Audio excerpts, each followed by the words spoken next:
What's up, adventurers? My name is Platinum Phoenix, and welcome back to Fire Emblem Engage.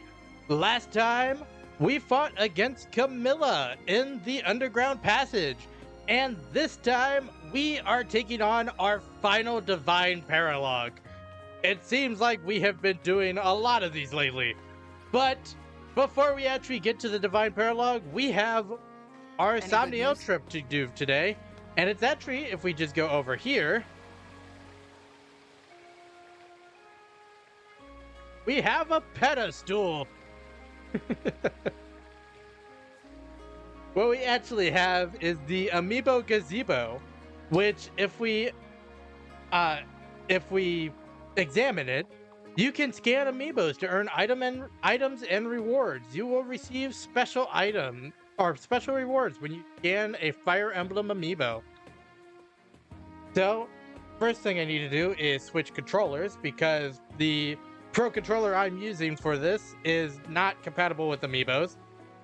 Alright, now that I have my Joy-Cons hooked up, you can see you could place your amiibo either on the Joy-Con, or if you have a wired Pro controller, you could also do it that way. I'm just using my Joy-Cons, and I'm also there will also be a video of me doing this, just so you can see what I'm doing in the real world. But as you can see, I have Corrin here from the last episode. I have the male Corrin, so that so it's slightly different than the Corrin you saw last episode. But if we scan him, we get a fashion ticket and a music ticket. And what those do, if I can switch back over to my good controller now that we're done scanning, we can go over to the outfits, and you can use the outfit ticket to buy the outfits of the different emblems. You can only buy from the emblem rings, so the DLC emblems you can't get their outfits, which is kind of sad, but they have it so the male emblems you can put on the male characters, and the female emblems you can put on the female characters.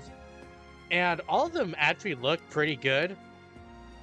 Of course, they are just the outfits from the different emblems, so it'd be kind of hard to mess it up.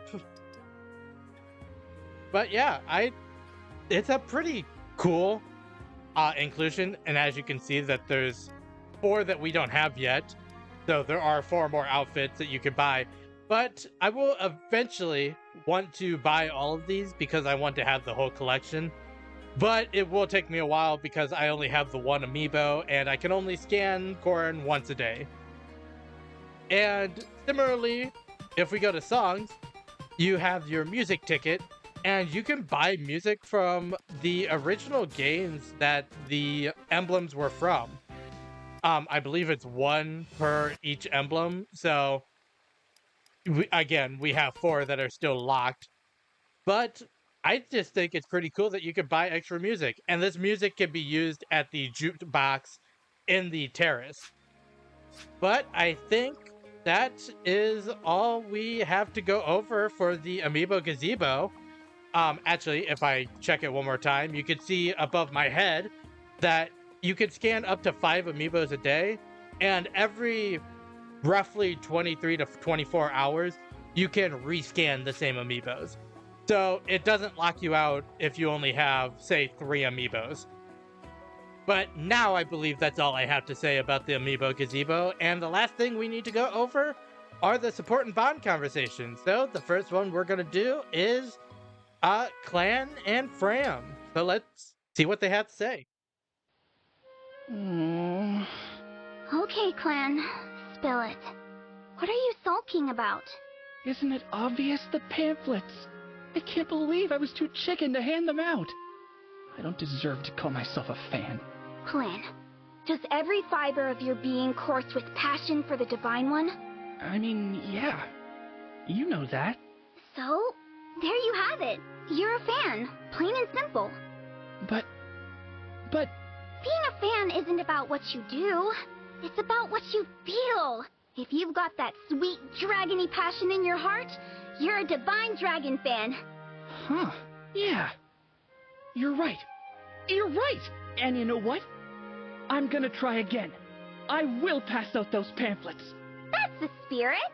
But first, I think we better make a few changes. What, right now? Right now. You said it yourself. Being a fan is about passion. Where's the passion? We should write about our experiences with the Divine One, so our enthusiasm comes across. There aren't enough illustrations either. Let's ask for help from someone who can draw. And the interview needs more. We didn't even ask if the Divine One prefers red or blue. Wow. Look at you, all motivated and stuff. That's the hard-working brother I know and love. These are going to be the best pamphlets ever. President Clan, let's get to work. It would be my honor, President Fram. What you doing up so late, Princess Ivy? Prince Alfred, I suppose it must seem rather suspicious for an Illusian to be roaming alone after dark. I assure you, I have no plans to murder anyone or to set anything on fire. Of course, such assurances must mean little coming from me. No, you don't seem so bad. I'm leaning toward trusting you by now. Oh? I am surprised to learn that the Crown Prince of Firene is so naive. If that's what I get for trusting people, then naive is my middle name. So did you need something from me? If you were not here to doubt my motives, I would expect you to have left by now. Nah, I wouldn't leave you alone. And why is that? Well, it's pretty plain to see that you're lost. You think so? The Somniel's a big place. Lots of twists and turns. It's easy to get confused. I do confess I am somewhat lost. If you're going where I think you're going, I know the way. Let me help you. Thank you. You are a princess as well, are you not? I'm certain I can learn a lot from you. We do have that in common. I'm looking forward to learning from you as well. All right, heading into our last Divine Paralogue, we need to just head up here to the Altar of Destiny, is what it's called. And oh boy, if I remove my model, duration about 30 turns. I promise you so much, this will not take 30 turns. If it takes 30 turns, I'm gonna shoot myself. But we're just gonna start this Divine Paralogue off now.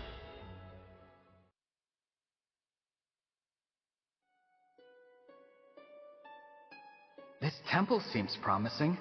Let's keep our eyes peeled for another emblem bracelet. Ah! I found it! Look! It's the bracelet of the Shepherd Exalt. Interesting. There's an unusual presence inside this one. Let's try the invocation. Awaken, Emblem of Bonds!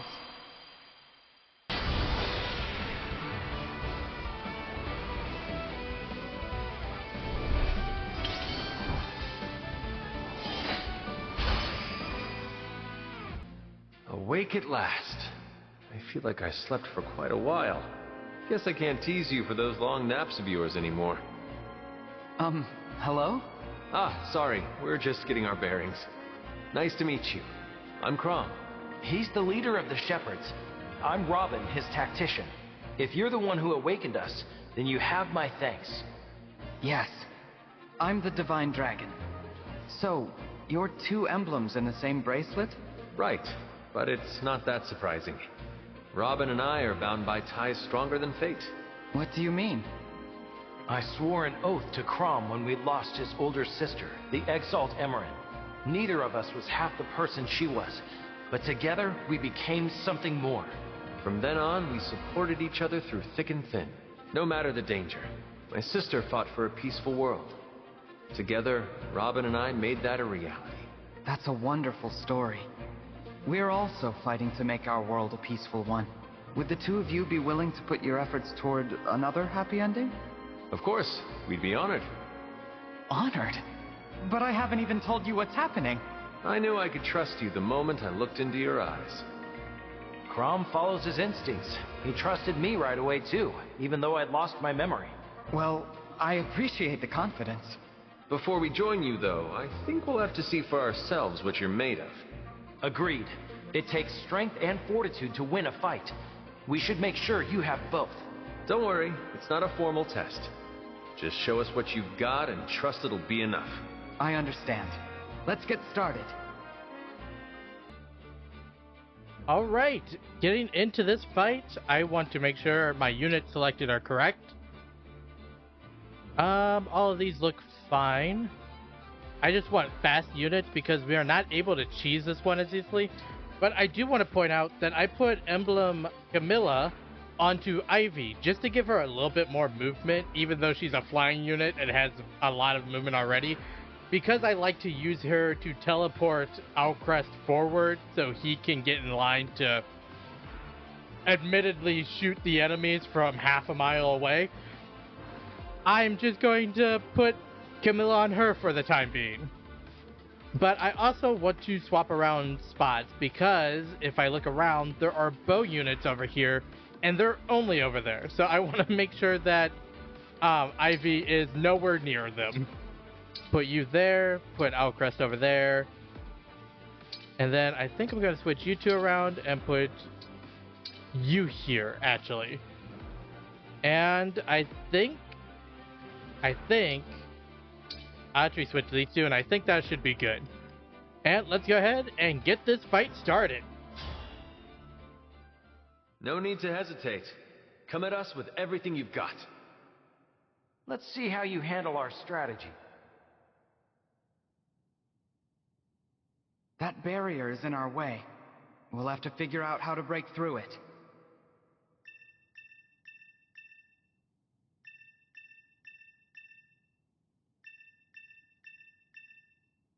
Divine One, it looks like those crystals might be generating the barrier. Let's try smashing one and see what happens.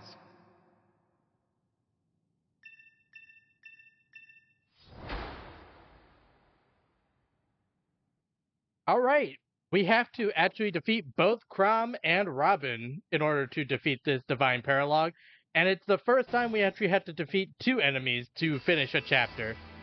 But luckily, they are standing right next to each other, right here. But as long as they're standing on this protective tile, they will heal every turn if you don't take them out in one turn. But I'm just going to move Ivy up here. And if you look, I actually upgraded her Thunder to Thoron, which is a very strong attack and can shoot from 3 spaces away. So I really like it. And putting it on Ivy just makes her have even more power at a distance, which is just a perfect combination. But with that being said, I think it's about time to get into the story of Crom and Robin. Honestly, they have a lot of story because, again, they have a whole game to themselves. But I'm basically just going to go over Whatever you say. how they met and then why this place is important to them. But basically the game Fire Emblem Awakening, which is the game they're from, by the way, starts off with a vision of Crom and Robin fighting a man named Validar. And in the vision, the duo are able to take out Validar, but immediately after that point, Robin starts to be overtaken by this evil force and basically becomes like, if you remember how the Fell Dragon looked when it was starting to transform, that's about how Robin looked in the vision. But immediately after the vision, we actually meet up with Crom as he and a group of his people are patrolling the border of his country because Crom is actually the prince of Ulysses.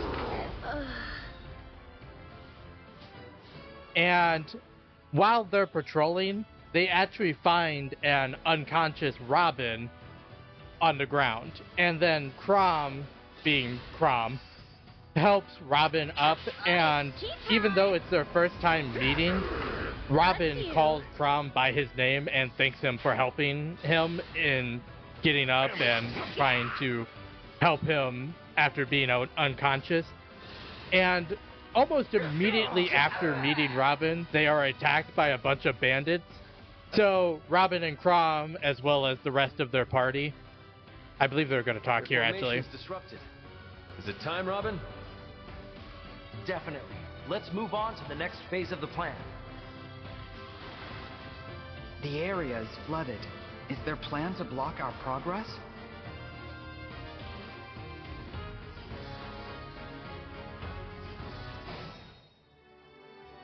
Alright, getting back to what I was saying.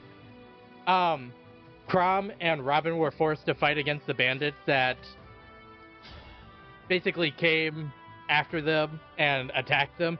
But after the bandits were fought off and defeated, Crom invited Robin to join his army and act as his tactician, which is why in this Divine Paralogue, Robin is acting as the tactician of him and Crom in this fight. They're also called the Shepherds, which is why this chapter is called the Exalted Shepherds, or the Shepherd Exalt, something like that. Because Crom is called a shepherd. But I think we're going to time skip after their fight with the bandits, because there's a lot that happens between that point and the point of this Divine Paralogue. To put it into perspective, this Divine Paralogue is actually the location of Chapter 23 in Fire Emblem Awakening. And if that's not long enough, we're on Chapter 12 of this game, and this is Episode 19. So, just to put that into perspective, but 23 chapters later, after Crom met Robin, they rush into a temple called the Dragon's Table, which is actually this exact temple, the Altar of Fate, I believe is what it was called in the world map of this. But the Dragon's Table is where they actually fight against Validar for the first time. Or not for the first time, but for when they fight against Validar for, I guess, real.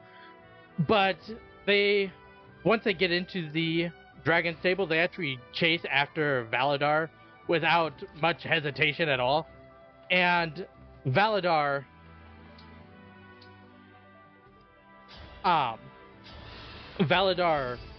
actually traps Crom and Robin behind this mystical force, which is the same barrier that they're actually using against us that we can't cross. And this barrier actually stops a lot. It stops all magic attacks, it stops all physical attacks, it stops you from crossing it, you can't teleport through it, it does a lot. It's a very strong barrier, and is very easy to understand why you would get trapped behind it. But basically after that point, once they're trapped apart from the rest of their crew, Validar starts to tempt Robin with the idea of being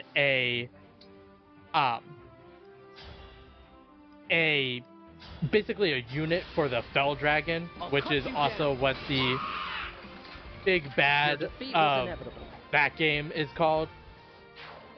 But the reason that happens is because there was a prophecy earlier in the game that Robin was actually an agent for the Fell Dragon, but then lost his memory and joined with the unit with Crom and his shepherds. But after he gets basically tempted, he's sort of controlled by the Fell Dragon's power, and as the vision shows at the beginning of the game, he kind of loses it a little bit and fights against Crom and them, and actually ends up almost killing Crom. He shoots a lightning bolt, which is actually a Thoron, just like Ivy's using, and hits Crom, and it seems that he killed Crom, but it's shown later that Crom actually survives that attack. But I think that is where I want to end talking about that story in particular, because I think that's about as far as I want to go when talking about the spoilers in that game, because we will have to talk about it again when talking about Lucina anyway, so we'll learn more about that game in a future episode. But for now, we need to just destroy all of these crystals.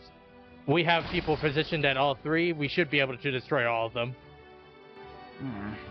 The barrier is still standing. It looks like we'll need to destroy all the crystals to get through. Alright, just like they said, we're just going to destroy all the crystals. I think I want to have Yunaka and Clan destroy this one, because I'll have the other two move forward once I get that done.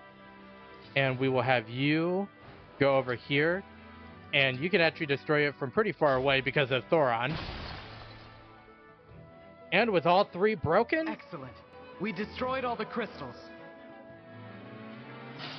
The barrier's down. Hurry, let's advance on the emblems.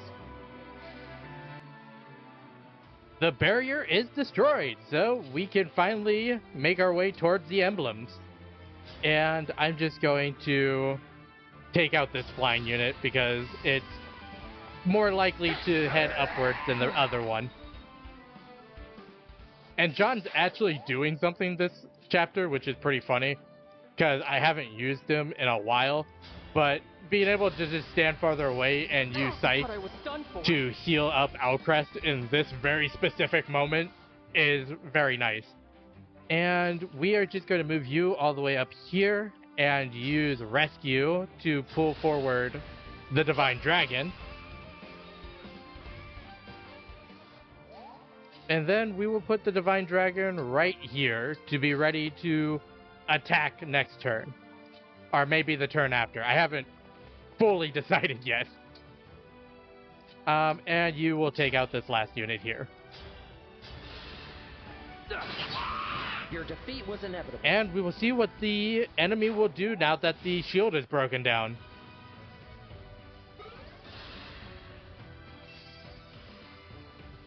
I thought they were about to start talking, which is why I took the model off, but...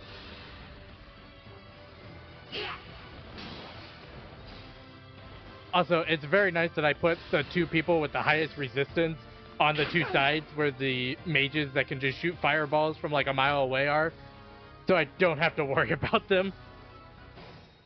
That's a bit concerning, but oh well. We will... If I move you up here, can you just engage and hit Robin? Because that would be the best case scenario.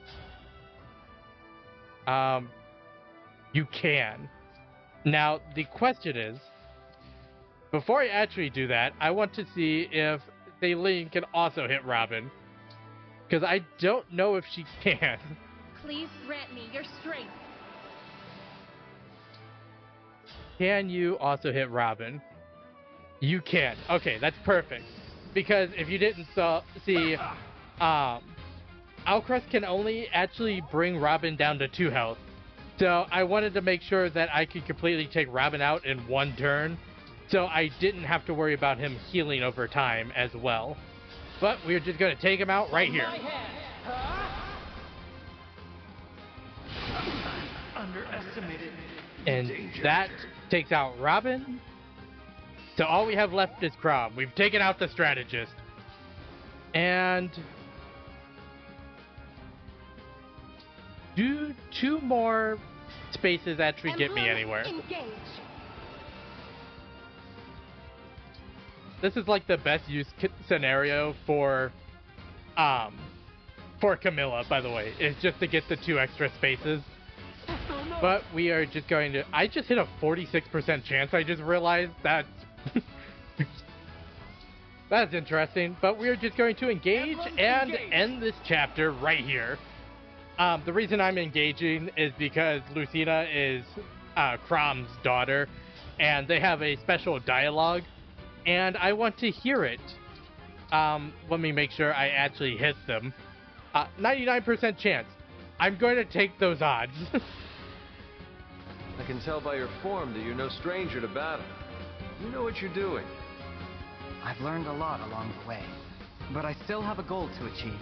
You've got as much determination as Robin does. I can see it in your eyes. Now, let's get started. I'm ready when you are. Father, I never expected to see you in this world too.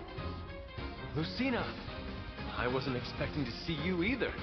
We've got a lot of catching up to do. But let's save it until after the battle. Of course. It has been a long time since we sparred. Let's both try not to break anything. Let's try not to break anything, except each other, apparently. And with that, that's the end of the chapter. Oh, and our bond level with Lucina goes up, and we have proficiency with bows now.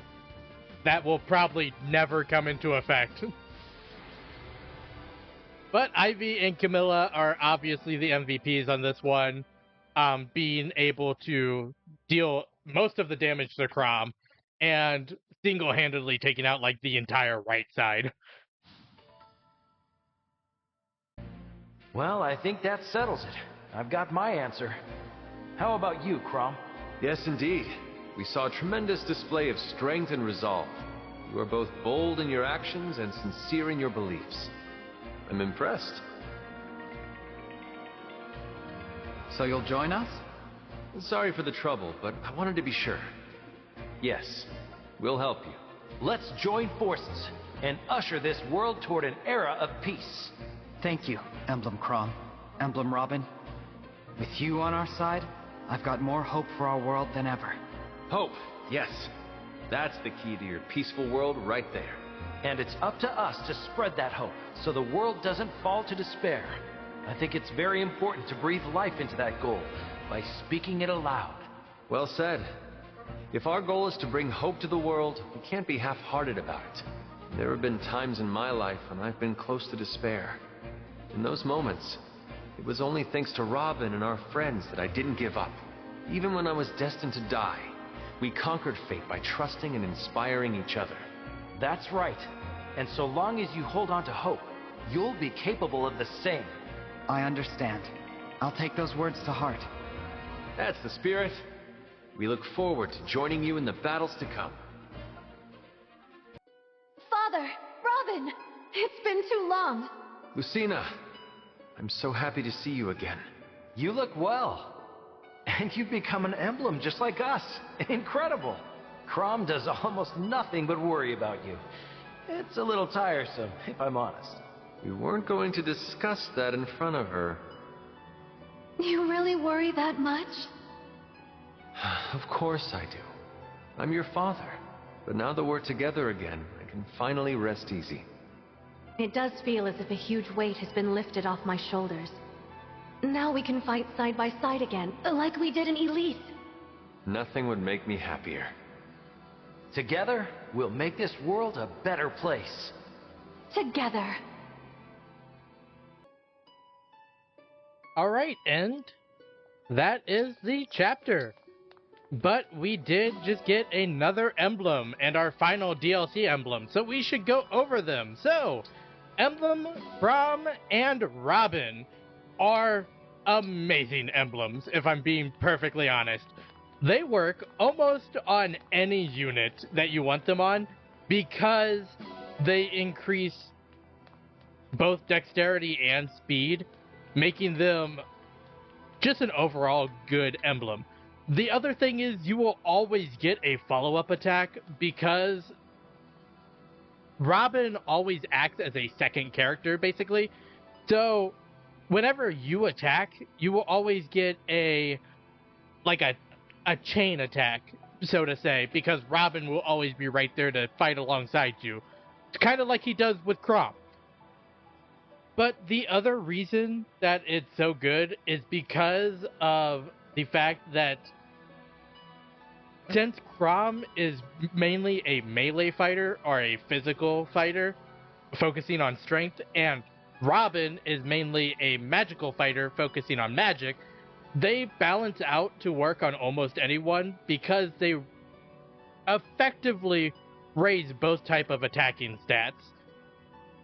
They also have the Levin sword as their weapon, which is similar to the bolt axe that Camilla gave us last episode, but it works fairly similarly, where the sword part acts as a physical damaging weapon while the ranged attack is a magic attack. And their engage attack is called the Great Levin Sword. For some reason, this one's just better than the rest, I guess.